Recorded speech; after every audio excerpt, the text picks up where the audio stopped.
السلام علیکم friends, most welcome to back my channel. Friends, جیسا کہ آپ کو پتہ ہے کہ ہم ناول پڑھ رہے ہیں عشق سبحان اللہ۔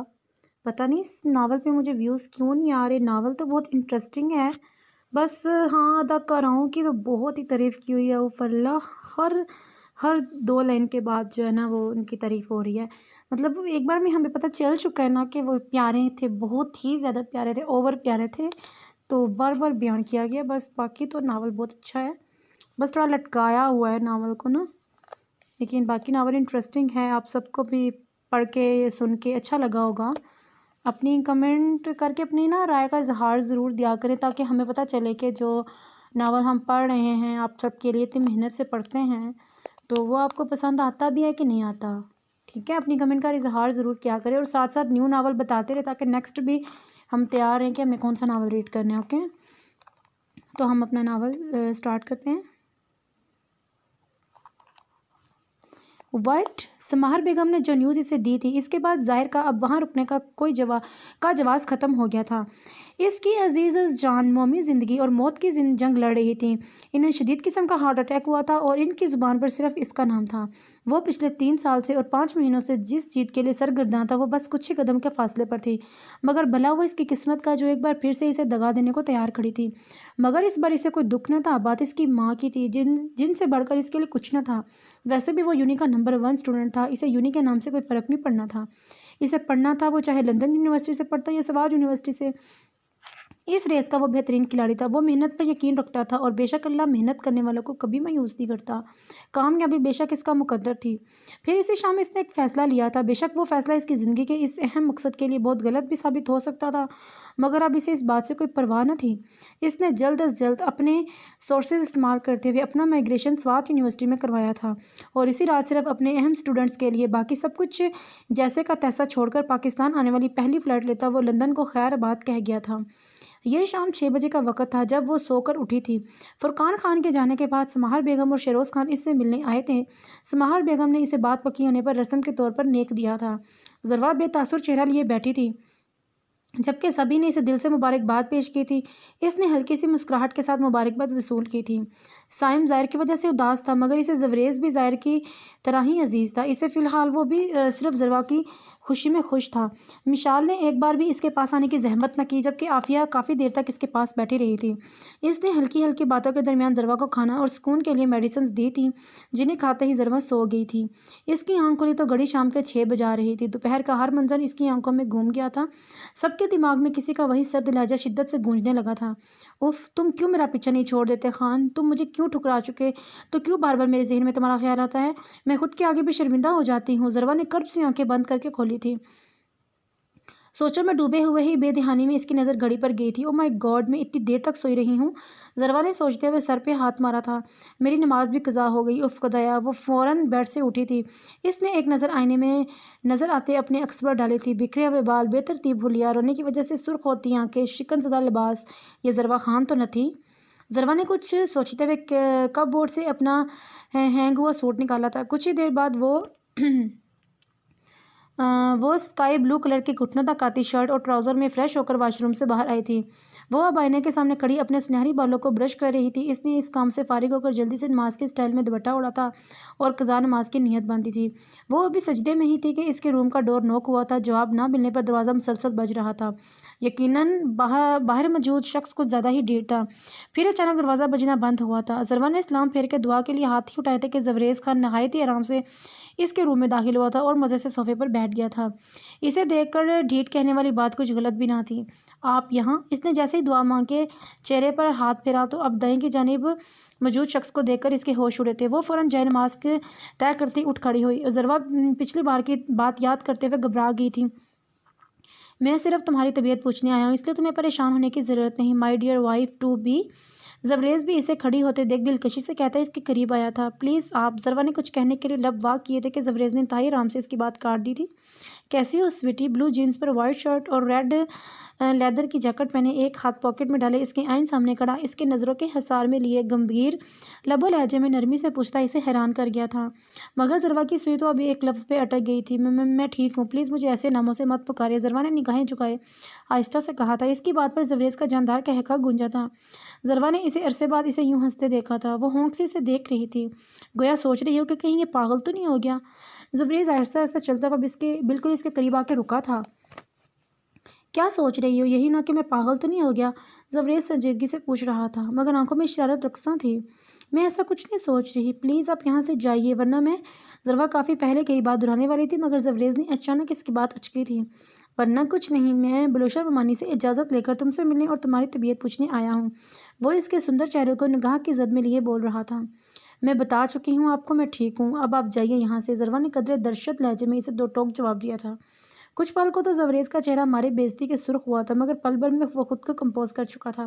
لیکن اس بار وہ بولا تو کچھ دیر پہلے والی نرمی اس کے لہجے سے سرے سے غائب تھی۔ میں نے تمہیں کہا تھا نا، اب کی بار میں تمہارے روم میں آؤں گا تو مجھے نکال نہیں سکو گی۔ دیکھ لو، میں نے اپنی بات پوری کر دی، وہ مغرور سے انداز میں بولتا اسے لاجواب کر گیا تھا۔ میں نے اس رشتے کے لیے ہاں کر دی تو اس کا مطلب یہ نہیں کہ آپ جب چاہیں گے جیسا چاہیں گے کریں گے۔ ذروہ کی آواز میں غصہ بھرا تھا۔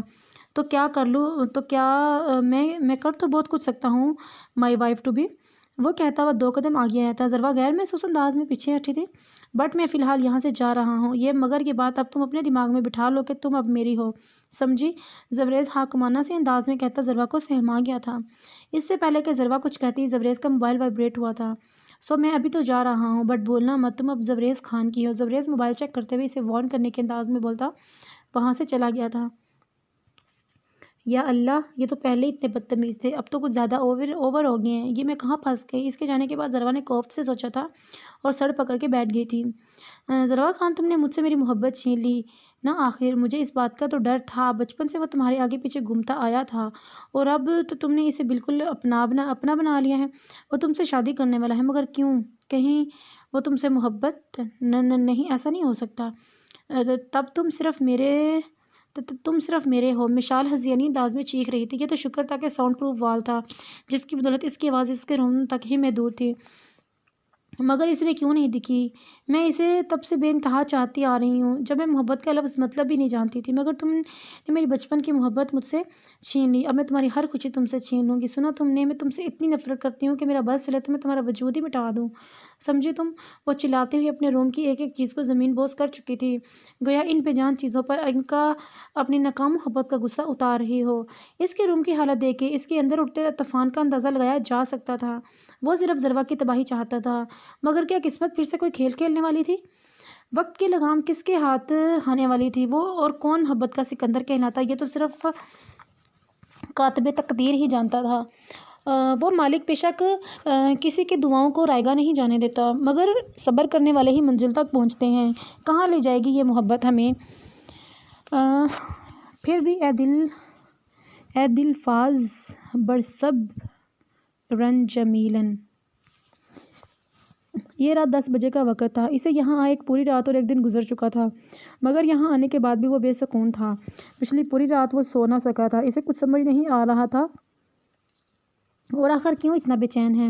وہ جو کر کے آیا تھا اس پر خود کو حق بجانب سمجھتا تھا، مگر پھر بھی ایک عجیب سا ملال اپنی لپیٹ میں لیے ہوئے تھا۔ کل والے حلیے میں ایزی جینس پر بیٹھے سگریٹ پہ سگریٹ پھونکتا وہ بے حد ڈسٹرب تھا۔ میں نے جو کیا وہ ٹھیک ہے، میرے لیے وہ لڑکی کوئی معنی نہیں رکھتی، وہ صرف ذروہ خان ہے، میری پارٹنر نہیں۔ وہ یہی ڈیزرو کرتی ہے۔ اس نے مجھے سب کے سامنے بے عزت کروایا تھا، میں نے صرف اسے لوٹایا ہے، اس لیے مجھے اپنے کیے کا کوئی افسوس نہیں، اس نے خود سے کہتے ہوئے ایک اور سگریٹ سلگایا تھا۔ وہ تکلیف دہ منظر آج بھی اس کے دماغ میں کسی سیب کی طرح چمٹا ہوا تھا۔ 4 سال گزرنے کو تھے، مگر وہ واقعہ اس کے دل اور دماغ میں اول روز جیسے محفوظ تھا۔ جیسے ہی اسے ذروہ کی بے اعتباری میں ڈوبے الفاظ یاد آئے تھے، ذروہ خان کے دل و دماغ میں ایک حشر سا برپا ہو جاتا تھا۔ وہ اس واقعے کے بعد ہی تو اپنا ملک چھوڑ کے گیا تھا، صرف ان 2 لوگوں کی وجہ سے۔ ظاہر خان بے قصور ہوتے ہوئے بھی مجرم ٹھہرا دیا گیا، اس کی زندگی سے خوشیاں روٹ گئی تھیں، مگر اس 3.5 سال کے عرصے میں وہ بہت کچھ بدلا تھا۔ وہ ہر طرف سے مایوس ہوا تھا۔ وقت نے اسے سمجھایا کہ کسی کے دور جانے سے زندگی رکتی نہیں، اور کچھ پانے کے لیے کچھ کھونا تو پڑتا ہی ہے۔ اور پھر اس نے زندگی کے اس اصول کو دماغ میں بٹھا لیا تھا۔ دن رات محنت کر کے اس نے معاشرے میں وہ مقام بنا لیا تھا کہ اسٹوڈنٹ لائف میں ہی اس کی شہرت عام تھی۔ اس نے خود کو بدل لیا تھا، اب وہ پہلے والا ظاہر خان نہ تھا۔ یہ تو کوئی بے حد مغرور شخص تھا۔ اب وہ خود پر یقین کرتے ہوئے ہر میدان میں جیتنے کے لیے اترتا تھا۔ اسے کسی کی پرواہ نہ تھی، مگر ابھی اس کا ایک اور امتحان باقی تھا۔ یہ صبح کے 8 بجے کا وقت تھا جب وہ ریڈی ہو کر ڈائننگ ٹیبل پر آیا تھا۔ السلام علیکم ایوری ون، زبریز نے سب کو مشترکہ سلام کیا تھا۔ وعلیکم السلام، آنیہ، شہروز خان اور سماہر بیگم نے ایک ساتھ جواب دیا تھا، جبکہ آنیہ شرارتی مسکراہٹ چہرے پر سجائے اسے ہی دیکھ رہی تھی۔ کیا؟ زبریز نے اسے مسکراتے دیکھ کر حیرانگی سے پوچھا تھا۔ کچھ نہیں لالا، میں نے کچھ کہا کیا؟ آنیہ نے معصومیت سے پوچھا۔ نہیں، مگر پوچھنا تو چاہ رہی ہو گڑیا، زبریز اس کی طرف دیکھتے ہوئے پیار سے بولا تھا۔ سماہر بیگم اور شہروز خان مسکراتے ہوئے ان کی باتیں سن رہے تھے۔ میں تو بس یہ کہہ رہی تھی کہ مجھے آپ کے برتھ ڈے کے لیے نیو ڈریس لینا ہے، آنیہ اتنا کہہ کر خاموش ہوئی تھی۔ تو لے لو، زبریز بریڈ پر جم لگاتا ہوا مسکراتے ہوئے بولا تھا۔ ارے میرا مطلب ہے مجھے آپ کے ساتھ شاپنگ پر جانا ہے، آنیہ نے اصل مدعا بیان کیا تھا۔ سوری یار، میں تو بیزی ہوں گڑیا، مگر تم بتاؤ کتنے پیسے چاہیے؟ ایسا کرو میرا کارڈ رکھ لو، جتنی مرضی شاپنگ کر لینا، بٹ اپنے لالا کو تو بخشو بھائی، تمہارے ساتھ 10 گھنٹے کون لگائے گا وہاں؟ تم لیڈیز کی شاپنگ سے تو خدا کی پناہ، مجھے تو معافی رکھو بہنا، وہ اسے کریڈٹ کارڈ تھما کر چھیڑنے کے انداز میں بولا تھا۔ اس کے اس طرح کہنے پر سماہر بیگم اور شہروز خان بھی ہنس دیے تھے۔ لالا، جبکہ آنیہ نے اسے گھورا تھا۔ جی لالا کی جان، زبریز ہنوز شرارتی موڈ میں تھا۔ مجھے آپ سے بات ہی نہیں کرنی، آپ میری اتنی سی بات نہیں مان سکتے، جبکہ اس میں آپ کا ہی فائدہ ہے۔ آخری بات اس نے ذرا آہستہ بولی تھی، جو صرف زبریز ہی سن سکا تھا۔ ارے بھائی لے جاؤ بہن کو، جب اتنے پیار سے کہہ رہی ہے، شہروز خان نے زبریز سے کہا تھا، جبکہ زبریز کا ذہن تو اس کی آخری بات پہ اٹک گیا تھا۔ اے چڑیل ادھر آنا، زبریز نے چیئر سے اٹھ کر جاتی ہوئی آنیہ کو اپنے اسی شرارتی انداز میں بلایا تھا۔ کیا ہے؟ آنیہ مصنوعی خفگی سے ذرا چڑ کے بولی تھی۔ تمہیں شاپنگ کروانے میں کون سا فائدہ ہے میرا؟ زبریز اس کی طرف دیکھے حیرانگی سے پوچھ رہا تھا۔ میں تو بتا دوں، پر اس میں میرا کیا فائدہ ہے؟ فائدہ شرط ہے بوس، معصومانہ انداز میں کہتے ہوئے آنیہ اب اسے اسی کے انداز میں ڈیل کر رہی تھی۔ لالچی لڑکی، اس پورے ویک میرا کریڈٹ کارڈ تم رکھ لو، اب بولو بھی۔ زبریز نے اس کی چالاکی پر بیچو تاب کھاتے ہوئے اس کی شرط پوری کی تھی۔ یہ ہوئی نا بات؟ آنیہ نے مسکراتے ہوئے جلدی سے کارڈ تھاما تھا۔ وہ میں نے کچھ دن پہلے ضروا سے بھی ساتھ چلنے کا کہا تھا، پر میں مصروفیات کی وجہ سے جا نہ سکی تھی۔ اس نے ہاں بھی کر لی تھی، مگر اب آپ چاہیں تو ہم آپ سمجھ تو گئے نا؟ آنیہ نے آنکھیں ٹپ ٹپاتے ہوئے ذو معنی انداز میں پوچھا تھا۔ ہاں سمجھ گئے، تھینکس میری گڑیا، اس بات کا مطلب سمجھتے ہوئے وہ ہنس کر بولا تھا اور اس کے سر پہ ہاتھ پھیرتا اٹھ کھڑا ہوا تھا۔ ایک جاندار مسکراہٹ زبریز کے لبوں پر آ ٹھہری تھی۔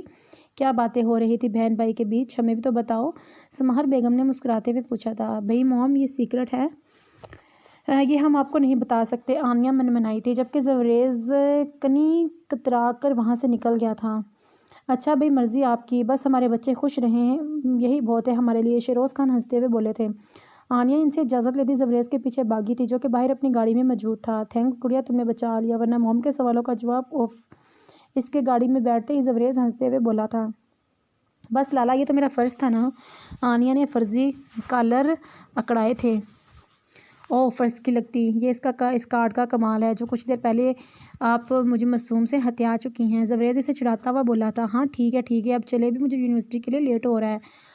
آنیہ نے فوراً بات بدلی تو زبریز نے گاڑی سٹارٹ کی تھی۔ آج یونیورسٹی سے واپسی پر ہم شاپنگ کرنے چلیں گے، ٹھیک ہے نا؟ آنیہ اس سے پوچھ رہی تھی۔ زبریز جو ڈرائیونگ میں مصروف تھا، اس کے پوچھنے پر اس بات پہ سر ہلا گیا۔ ہے سائم اسٹاپ۔ سائم، جو کہ اپنے اپارٹمنٹ کی جانب بڑھ رہا تھا، نسوانی آواز سن کے پلٹا تھا۔ واٹ؟ سامنے کھڑی میسا علی کو دیکھتے ہی اس کی پیشانی پر بل پڑے تھے۔ ظاہر یونیورسٹی کیوں نہیں آ رہا؟ کہاں غائب ہے؟ میسا علی نے بنا جھجک اسے ظاہر کی بابت پوچھا تھا۔ بزی ہے کسی پرسنل کام میں، سائم اسے جواب دے کر واپس مڑنے کو تھا کہ میسا علی دوبارہ اس کے راستے میں آئی۔ کون سا پرسنل کام؟ اس نے مجھے تو اس بارے میں کچھ نہیں بتایا۔ میسا علی کی بات پر سائم نے ناگواری سے اسے دیکھا تھا۔ اسے یہ لڑکی ایک آنکھ نہ پاتی تھی، مگر ظاہر کی وجہ سے وہ اسے کچھ نہ کہتا تھا۔ آئی تھنک تمہیں پرسنل کا مطلب نہیں پتا، مگر کوئی بات نہیں، میں سمجھا دیتا ہوں۔ سائم ایک لفظ پر زور دے کر بولا تھا۔ Listen, don't be over smart, I know very well, Maisa Ali نے کہتے ہوئے اسے گھورا تھا۔ Then why you are irritating me, Saim نے کافی درشت لہجے میں سوال کیا تھا۔ میسا علی نے قوت سے بولی تھی۔ سائم نے طنزیہ انداز میں اس کی جانب دیکھا تھا، گویا پوچھ رہا ہو ظاہر خان کے بھائی سے تم اور کیا توقع کر رہی تھی؟ یس آئی ایم سوری، وہ اسپاٹ لہجے میں کہتا وہاں سے نکل گیا تھا۔ دونوں بھائی ایک سے بڑھ کے ایک ہیں، پتہ نہیں کیا سمجھتے ہیں خود کو۔ میسا علی پاؤں پٹکتی رہ گئی تھی۔ یہ ایک فلیٹ کا منظر تھا جہاں کافی سارے نوجوان لڑکے اور لڑکیاں بے حیائی میں ڈوب کر صحیح غلط کا فرق مٹائے ہوئے تھے۔ میسم علی اور منان علی جو کہ تایا زاد کزنز تھے، وہ دونوں ایک صوفے پر بیٹھے گفتگو میں مصروف تھے۔ منان بڑا تھا اور میسم اس سے 1 سال چھوٹا، مگر دونوں میں خوب بنتی تھی۔ یار جو تم نے کیا تھا اس کا کوئی فائدہ نہیں ہوا۔ وہ دونوں خان زادے ابھی بھی ویسے ہی ہیں، ان کی شہرت میں کوئی کمی نہیں آئی۔ دونوں ہی ایک سے بڑھ کر ایک ذہین ہیں، ہر میدان میں بازی ان کی ہی ہوتی ہے، جیت جیسے ان کے لیے بنی ہو۔ اور وہ ظاہر خان تو اب اور بھی مغرور ہو گیا ہے۔ میسم علی نے بیزارگی بھرے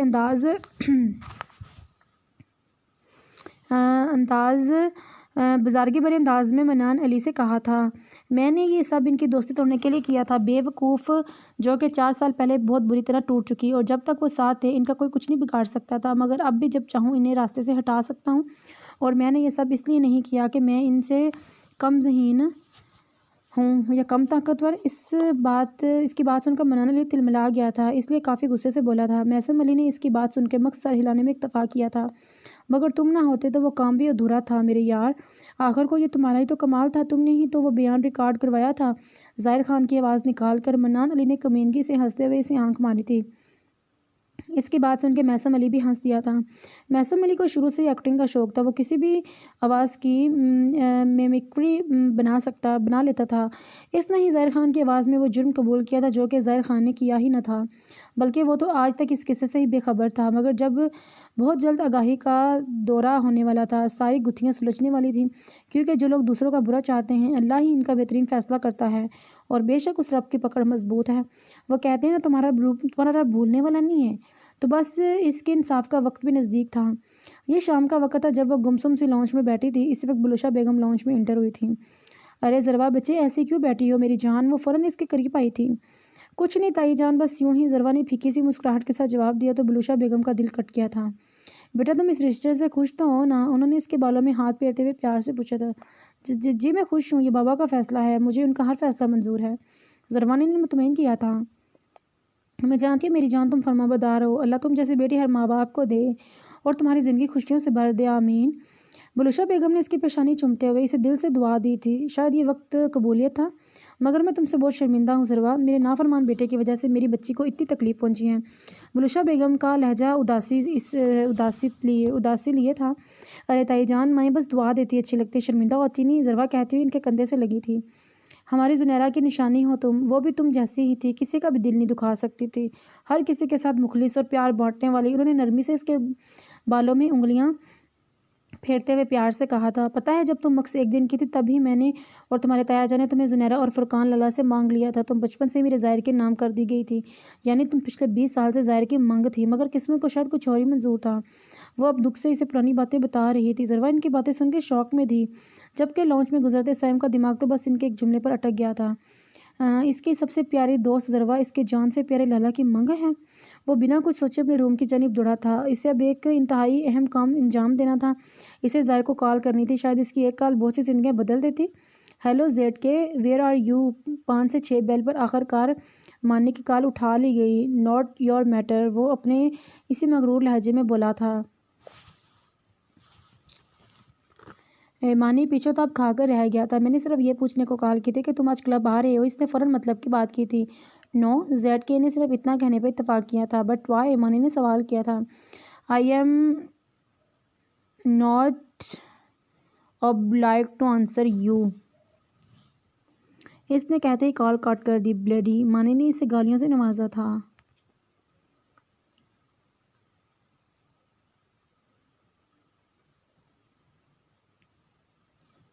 سائم مسلسل اسے کال کر رہا تھا، مگر ظاہر اس کی کال پک نہیں کر رہا تھا۔ اس کے کوئی 8 سے 9 مرتبہ کال کرنے کے بعد بالآخر ظاہر نے اس کی کال ریسیو کر لی تھی۔ ہیلو لالا، آپ کہاں ہیں؟ سائم نے کال ریسیو ہوتے ہی جھٹ سے سوال کیا تھا۔ نون آف یور بزنس، ظاہر نے تراق سے جواب دیا تھا۔ اچھا پر یار میری بات سن لے پلیز لالا۔ سائم نے فراق دلی سے اس کا رویہ اگنور کیا تھا۔ No what? ظاہر چڑ کے بولا تھا۔ لالا مجھے آپ کو ایک اہم بات بتانی ہے، پلیز میری پوری بات سن کے کال کٹ کیجیے گا۔ سائم جلدی سے بولا تھا، گویا اس کا بد دماغ بھائی کال کٹ ہی نہ کر دے۔ ہاں بولو۔ ظاہر نے اس پر احسان کیا تھا۔ لالا میں نے ابھی مومی کو کہتے سنا ہے کہ ضروا آپ کی منگ ہے۔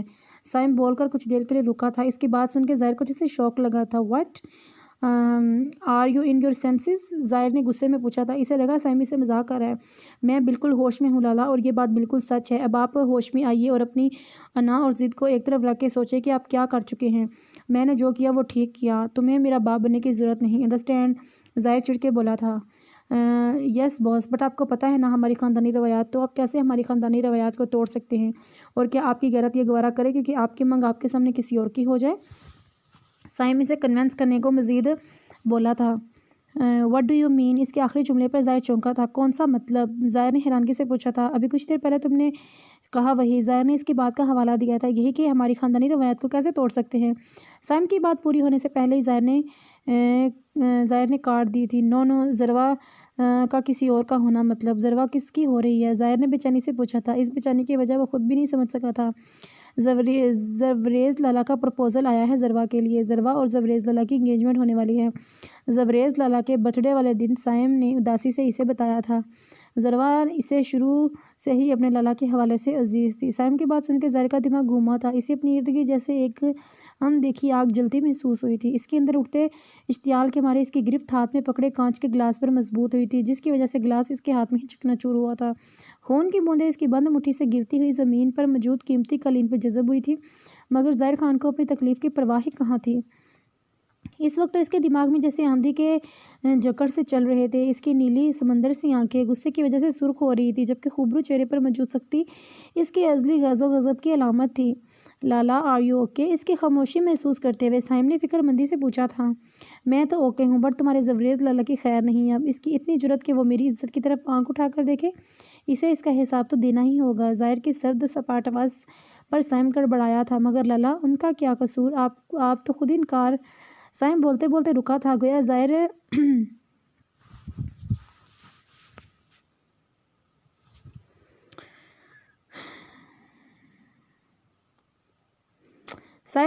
رکا تھا، گویا ظاہر کی ہاتھوں اس کی اپنی شامت نہ آ جائے۔ ظاہر نے اسے کچھ نہیں کہا تھا، بس خاموشی سے دائیں ہاتھ کی مٹھی بھیجتے ہوئے آنکھیں بند کر کے کھولی تھی، جو کہ اسے ضبط کی انتہا تھی، ورنہ اس وقت تو اس کا دل چاہ رہا تھا زوریز خان کا خون کر دے۔ اسے فلوکت سب کچھ بھلا تھا، یاد تھا تو صرف اتنا کہ ذروہ اس کی ہے۔ اس کے دل و دماغ میں بھی اس وقت صرف ایک ہی بات گھوم رہی تھی، ذروہ ظاہر خان کی منگ ہے۔ ایک تو وہاں اتنا کچھ ہو گیا، اور تم مجھے اب بتا رہے ہو، یو فول! اوپر سے اس ایڈیٹ کی سائیڈ لے رہے ہو۔ اس کا قصور یہ ہے کہ اس نے ذروہ خان کے لیے پرپوزل دیا۔ اس زوریز کی ہمت کیسے ہوئی میری منگ کی طرف آنکھ اٹھا کر دیکھنے کی؟ اسے تو میں زندہ نہیں چھوڑوں گا۔ کچھ پل کی خاموشی کے بعد ظاہر بے انتہا غصے میں دھاڑنے کے اس انداز میں بولا تھا۔ اسے اس کی جلالی موڈ میں دیکھ سائم کی جان ہوا ہوئی تھی۔ وہ لالا، میں تو آپ کو بتانے والا تھا، بٹ سائم کی بات ظاہر نے کاٹ دی تھی۔ "But what you idiot! پہلے جا کر اس بیہودہ شخص کی حمایت لو تمہیں تو میں بعد میں دیکھتا ہوں، فی الحال بائے۔" ظاہر نے غصے سے بولتے ہوئے جھٹ سے فون بند کر دیا تھا۔ "کیا ہے یار، جسے دیکھو مجھے لپیٹ دیتا ہے۔ ایک تو میں نے ان کی بھلائی کا سوچا، اوپر سے مجھے ہی ڈانٹ دیا۔ جلاد لالا نہ ہوں تو، اور یہ تو مجھے ہی پڑی تھی شیر کے منہ میں ہاتھ ڈالنے کی۔ اب مل گیا سکون، عزت افزائی کروا کے۔ بھلائی کا تو زمانہ ہی نہیں رہا۔" سائم دل ہی دل میں خود کو کوستا روم سے باہر نکلا تھا۔ خیر ہے، مگر اتنی سننے کے بعد ایک اچھا کام ہو گیا تو کوئی برائی بھی نہیں ہے۔ اس نے کوریڈور سے گزرتے ہوئے مسکرا کر سوچا تھا۔ وہ مطمئن تھا کہ اب جو بھی ظاہر کبھی ذروہ کو کسی اور کا ہونے نہیں دے گا۔ آج تو وہ یونیورسٹی نہیں آئے، مگر کل جیسے وہ یونیورسٹی آئے تم لوگ اپنا کام کر دینا، جو چاہو کرو اس کے ساتھ، مگر وہ لڑکی کل کے بعد یونیورسٹی میں نہیں دکھنی چاہیے، سمجھے؟ مسا علی کال پر جانے کس سے گفتگو میں مصروف تھی۔ "ہاں، کام ہوتے ہی پیسے تمہارے اکاؤنٹ میں ٹرانسفر ہو جائیں گے۔ اگر میرا نام سامنے آیا تو تم نے کوئی ہوشیاری کی تو یاد رکھنا میں کس کی بیٹی ہوں۔" مسا علی نے کال پہ موجود شخص کو جیسے حکم دیا تھا۔ "Okay bye." اس نے بات ختم کر کے کال کاٹ دی۔ وہ کال سے فارغ ہو کر مڑی ہی تھی کہ سامنے محسم علی کھڑا دکھائی دیا تھا۔ "واہ سسٹر واہ، ثابت کر دیا تم نے کہ تم میری بہن ہو۔" محسم ہنستا ہوا تالیاں بجاتا ہوا لانچ میں آیا تھا۔ "تو تمہیں کوئی شک تھا؟" مسا علی نے ایک تیز نگاہ اس پر ڈالی تھی۔ "نہیں، پر تم کس سے بات کر رہی تھی؟" محسم اب اسے تفصیل جاننے کے موڈ میں تھا۔ "کچھ بندے ہیں منان برو کے، بس انہیں ہی یہ کام دیا ہے۔" مسا علی نے سرسری سے انداز میں بتایا تھا۔ اس کے آدھے ادھورے جواب پر محسم چونکا تھا، کیونکہ وہ جانتا تھا اس کی بہن کسی بھی چھوٹے موٹے کام کو لے کے اتنی فکر مند نہیں ہو سکتی، ضرور کوئی بڑی وجہ ہے، مگر اس نے فی الحال اس سرفری کو چھیڑنا مناسب نہ سمجھا تھا۔ "Okay then, all the best sister." وہ کہہ کر وہاں سے چلا گیا تھا، جبکہ مسا اپنے منصوبے کا سوچتے ہوئے کمینگی سے ہنس دی تھی۔ اسے آنیا کی کال آئی تھی اور اس سے اس دن والا وعدہ نبھانے کی ضد کر رہی تھی۔ اچھا ٹھیک ہے میں چلوں گی، بٹ پہلے تائی جان سے پرمیشن لینی ہوگی، ضروا نے اسے آہستہ سے کہا تھا۔ اس کی ضرورت نہیں، وہ لالا پہلے ہی لے چکے ہیں، تم بس ریڈی رہو، ہم 7 بجے تک تمہیں پک کرنے آ رہے ہیں۔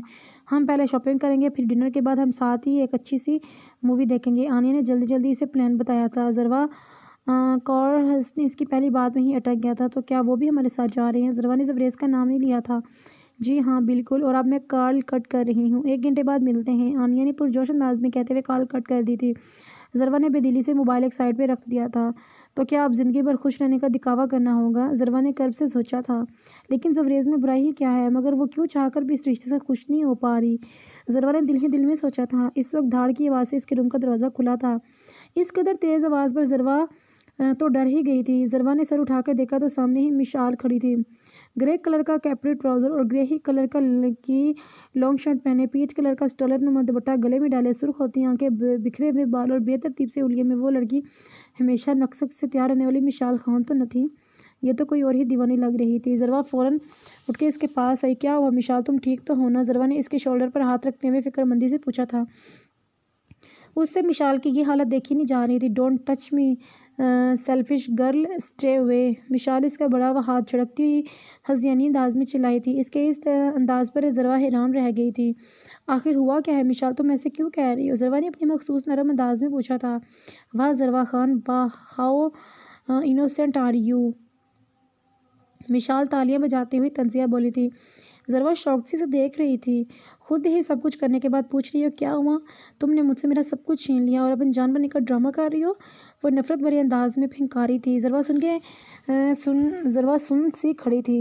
اسے کچھ اندازہ تو ہو گیا تھا مشال کس کے بارے میں بات کر رہی ہے، اور جو بات اسے سمجھ آئی تھی وہ اس کے لیے بے حد شاکنگ تھی، مگر اس میں اس کا کوئی قصور نہ تھا، وہ سب بھی بہت جلدی میں ہوا تھا۔ زبریز خان میری محبت ہے بچپن سے لے کے اب تک، مگر تم نے اسے مجھ سے چھین لیا۔ تم نے بچپن سے آج تک اسے اپنا دیوانہ بنائے رکھا اور اب اس سے منگنی کرنے چلی ہو، اور تو تم ظاہر کو بھی اپنی انگلیوں پہ نچاتی رہی، مگر جب اس نے تمہیں ٹھکرا دیا تو تم نے زبریز کو اپنے جال میں پھنسا لیا۔ تم ایک انتہائی گری ہوئی لڑکی ہو ضروا خان، جو مردوں کو اپنی اشاروں پر نچانا اچھے سے جانتی ہو۔ مشال کی زبان جیسے زہر اگل رہی تھی۔ سامنے کھڑی معصوم سی ضروا اس وقت زلزلے کی زد میں تھی۔ مشال کے اس قدر گھنونے الزامات سن کر اس کا ننھا سا دل کرچی کرچی ہوا تھا، آنسو اس کی آنکھ سے مسلسل رواں دواں تھے۔ تم نے اپنی آئی کر لی، مگر یاد رکھنا میں اپنے دشمنوں کو کبھی معاف نہیں کرتی، تمہاری بربادی ہی اب میرا مقصد ہے۔ تم نے مجھ سے میری محبت چھینی ہے، میں تم سے تمہاری ہر خوشی چھین لوں گی، سمجھی؟ مشال ہذیانی انداز میں چلا رہی تھی۔ اس وقت باہر گاڑی رکنے کی آواز آئی تھی۔ مشال اپنی بات مکمل کرتے ہی جیسے آئی تھی ویسے ہی وہاں سے چلی گئی تھی، جبکہ ضروا روتی ہوئی وہیں زمین پہ بیٹھی چلی گئی تھی۔ ظاہر خان کی بلیک کلر کی سوزوکی میران ایک جھٹکے سے خان پیلس کے گیٹ سے اندر آئی تھی، جبکہ اس کے پیچھے ہی زبریز خان کی وائٹ ہونڈا سیونگ بھی گیٹ میں داخل ہوئی تھی۔ بلیک کلر کی جینس پر گرے شرٹ اور بلیک کی جیکٹ پہنے زبریز خان گاڑی سے باہر نکلا تھا، جبکہ بلیک جینس پر بلو چیک کی شرٹ اور اسکن کلر کی سنگل بٹن بلیزر پہنے مغرور آنکھوں کو گلاسز سے کور کیے اپنی ساحرانہ پرسنالٹی لیے مغرور سا ظاہر خان بھی گاڑی سے نکلا تھا۔ اس کی آنکھوں میں غصہ، جنون اور نفرت بھری ہوئی تھی، جبکہ دوسرے کی آنکھوں میں اپنی کچھ پا لینے کا عزم تھا۔ آنیا بھی اسی وقت کار سے نکلی تھی۔ السلام علیکم لالا، آنیا نے اسے سلام کیا تھا، جس کا جواب اس نے اشارہ سے دیا تھا۔ وہ ظاہر کو سلام کرتی اندر کی جانب بڑھ گئی تھی، جبکہ ظاہر اور زبریز اب آمنے سامنے کھڑے تھے۔ تو تم آ ہی گئے Zahir Khan Afridi, so welcome back dear cousin, Zabraiz مسکرا کر کہتا آگے آیا تھا۔ ظاہر نے گلاسز اتار کر ایک نفرت بھری نگاہ اس پر ڈالی تھی۔ کچھ لوگ اپنی اوقات بھول گئے ہیں، بس وہی یاد دلانے کے لیے ظاہر خان کو یہ زحمت کرنی ہی پڑی، اور یقین جانو ظاہر خان اپنے دشمنوں کو کبھی نہیں بخشتا، اور جو کوئی اس کی چیز کو آنکھ اٹھا کر بھی دیکھ لے، پھر اس شخص کی بربادی زمانہ دیکھتا ہے۔ پھر یہاں تو بات میری عزت، میری منگ کی ہے، اس لیے مجھے تو آنا ہی تھا ڈیئر کزن، اور اس پر نگاہ گاڑے حقارت بھرے انداز میں بولا تھا۔ واؤ ظاہر خان اینڈ فلاسفی، اور دیٹس امیزنگ، بٹ وہ کیا کہتے ہیں نا، بڑی دیر کر دی، مہربان آتے آتے۔ زبریز ایک ادا سے شعر پڑھتا دل جلانے والے انداز میں ہنسا تھا۔ یہ تو وقت ہی بتائے گا زبریز خان افریدی، تم سمجھ رہے ہو میں تمہیں اتنی آسانی سے جیتنے دوں گا؟ ظاہر خان نے آبرو جھکا کر پوچھا تھا، اور مسکراتے ہوئے نفی میں سر ہلایا تھا۔ ظاہر خان، جو بچپن سے آج تک ہر میدان میں، ہر امتحان میں تمہیں شکست دیتا آیا ہے، جس کی وجہ سے ہر جگہ تم دوسرے نمبر پر رہے ہو، جس نے ہر بار تمہیں مات سے دوچار کیے، تو کیا تمہیں لگتا ہے وہ ظاہر خان تمہیں اپنی زندگی سے کھیلنے دے گا؟ بھول ہے تمہاری۔ ظاہر خان کو اتنا کمزور سمجھا ہے۔ بات کرتے کرتے اس کے لبوں کی مسکراہٹ گہری ہوئی تھی۔ وہ صرف میری ہے، اسے حاصل کرنے کے لیے ظاہر خان کچھ بھی کر گزرے گا۔ تم 100 چالیں چل کر دیکھ لو، پر شے اور مات کا فیصلہ ظاہر خان کرے گا۔ وہ چبا چبا کر کہتے ایک پل کو رکا تھا۔ یہ مت بھولو زبریز خان، نہ ہوتا تو ظاہر خان کی کوئی کامیابی مکمل نہ ہوتی۔ اور تمہاری اتنی ہمت کہ تم میری ہونے والی وائف کے بارے میں ایسی گھٹیا بات کرو۔ تمہیں تو میں زبریز خان غصے سے لال پیلا ہوتا اس کی جانب بڑھا تھا۔ ظاہر نے سنجیدگی سے اس کے چہرے کو دیکھا تھا۔ جسٹ اسٹے اوے، ہاتھوں کا استعمال میں بھی اچھے سے جانتا ہوں، انڈرسٹینڈ؟ ظاہر خان اس کا اٹھایا ہوا ہاتھ پکڑتے ہوئے دھاڑا تھا۔ ہاں ایک اور بات، یہی یاد رکھنا، یہ کھیل شروع تم نے کیا ہے پر اس کا اختتام میں کروں گا۔ ظاہر نے اس کا ہاتھ جھڑکتے ہوئے اسے انگلی اٹھا کر وارن کرنے کے انداز میں کہا تھا۔ یہی بات میں تم سے کہتا ہوں ظاہر خان، میری فیونسی سے دور رہو ورنہ میں بھول جاؤں گا کہ تم کون ہو۔ زبریز خان گھرایا تھا۔ کچھ لمحوں کو ظاہر خاموش ہوا تھا، مگر پھر جب بولا تو زبریز خان کو بھی اذیت سے دوچار کر گیا تھا۔ بھول تو تم آج سے 4 سال پہلے ہی گئے تھے زبریز، تم بھول ہی تو گئے تھے کہ میں تمہارا کون ہوں۔ ظاہر کا لہجہ عجیب سا تھا۔ زبریز خان کو چپ لگی تھی۔ تو کیا پھر وہ پتھر دل شہزادے موم ہونے کو تھے؟ میں نے ایسا کچھ نہیں کیا ظاہر، تم یہ اچھے سے جانتے ہو، اور تم نے خود یہ اقرار کیا تھا کہ تم قصوروار ہو، اس لیے تم یہ ملک چھوڑ رہے ہو کیونکہ تم شرمندہ ہو۔ اب تم مجھے کس بات کا الزام دے رہے ہو؟ زبریز خان کا لہجہ اس بار قدرے نرم مگر اجنبی ہی تھا۔ کون سا اقرار؟ ظاہر چونکا تھا۔ واٹ دی ہیل از دس؟ اب ڈرامہ مت کرنا کہ وہ تمہاری نہیں تھی۔ زبریز پل بھر میں اپنی جون میں لوٹا تھا۔ Hey you liar, what's wrong with you? ظاہر غصہ ضبط کرتے ہوئے بولا تھا۔ Hey don't say that cause I am not a liar. تمہارے جانے کے کچھ عرصے بعد ہی ہمیں وہ پارسل ملا تھا جس میں کیسٹ تھا، جس میں تم نے خود صاف صاف اقرار کیا تھا کہ تم سے غلطی ہوئی ہے۔ زبریز نے چڑ کے جواب دیا تھا۔ فلوکت وہ دونوں ہی اپنی لڑائی بھول کے اس بات کی بحث میں لگے ہوئے تھے۔ ظاہر حیرانگی سے یہ انکشاف سن رہا تھا۔ یہ پھر سے ایک بڑا گیم کھیل رہا ہے۔ اسے لگ رہا تھا زبریز پھر سے اس کے ساتھ کوئی چال چل رہا ہے۔ کتنا بڑا ڈرامے باز ہے یہ، کیسے انجان بن رہا ہے۔ اس رات بھی کیسے مجھ پر الزام لگا رہا تھا جب میں نے تو اسے کوئی میسج کیا ہی نہیں تھا، اور اب اپنے ہی بیان سے مکر رہا ہے۔ پلے بوائے، مگر میں اس کی چال میں کامیاب نہیں ہونے دوں گا۔ زبریز نے دل ہی دل میں نفرت سے سوچا تھا۔ تم جو بھی بک لو، مگر اس بار میں تمہاری باتوں میں نہیں آنے والا، اور جیت اس بار صرف ظاہر خان کی ہوگی۔ کھیل تو ابھی شروع ہوا ہے، اس لیے تم بیٹھ کر آرام سے چالیں سوچو۔ زبریز خان افریدی، کیونکہ تمہیں وقت بھی تو لگتا ہے جب ہی ظاہر خان سے 2 قدم پیچھے رہتے ہو۔ کچھ پل کی خاموشی کے بعد ماحول میں ظاہر خان کی طنز سے بھری سرد و سپاٹ آواز گونجی تھی۔ یہ تو وقت ہی بتائے گا ظاہر خان، کون جیتا ہے اور ہار کس کا مقدر بنتی ہے۔ فی الحال میں چلتا ہوں۔ وہ کیا ہے نا، مجھے ذروہ کو شاپنگ کرانے لے جانا ہے۔ سو ٹیک اے سائٹ پلیز۔ وہ دلکش انداز سے مسکرایا تھا اور جاتے جاتے اس کا کندھا تھپ تھپاتا ہوا اسے آگ لگاتے ہوئے اندر کی جانب بڑھ گیا تھا۔ اپنی الٹی گنتی شروع کر دو زبریز خان، بہت اڑ لیے تم ہواؤں میں۔ ظاہر خان نے طے شدہ انداز میں سوچتے ہوئے غصے سے پاؤں زمین پہ پٹکا تھا۔ زبریز کی بات سن کے ظاہر کا دماغ گھوم گیا تھا۔ وہ بھی کچھ دیر وہیں کھڑے رہنے کے بعد اندر کی جانب بڑھا تھا۔ الفت بنا رکیب کے دیتی نہیں مزہ، الفت بنا رکیب کے دیتی نہیں مزہ، الجھن اگر نہ ہو تو محبت فضول ہے۔ ایک بار پھر پڑھتی ہوں۔ الفت بنا رکیب کے دیتی نہیں مزہ، الجھن اگر نہ ہو تو محبت فضول ہے۔